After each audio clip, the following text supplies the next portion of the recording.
Firstly, open the config panel to change the size of the cell by touching the index cells colored with light blue.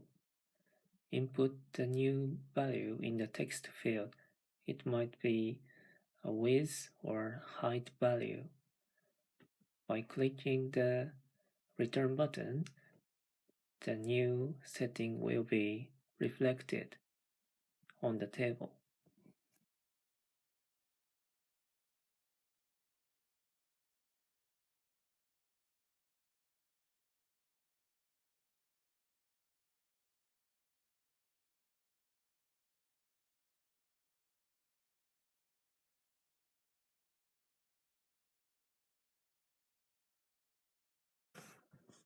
For this is a heavy process to complete, sometimes the process stops midway.